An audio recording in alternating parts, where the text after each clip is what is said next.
saat bencana banjir bandang dan tanah longsor, memang di Lampahan ini sempat terjadi bencana yang sangat besar.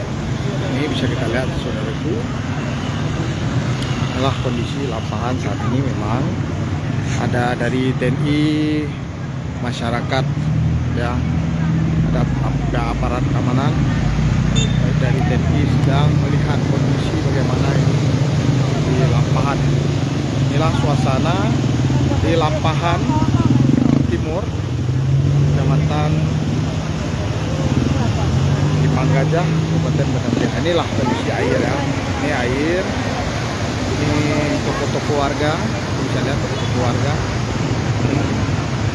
Ini arah ke Biren, ya. Kalau dari Takengon kita ini arah ke Biren. Ini kondisinya seperti ini. Ya, tadi malam memang dilaporkan sempat mengalami kenaikan air dan sempat masuk ke beberapa toko warga. Ini tokonya yang di videoin, sempat viral videonya. Ini dia, ini tokonya. Ini rumah-rumah warganya. Ini aktivitas masyarakat di Lampahan Timur. Ini, ya, saudaraku, ya.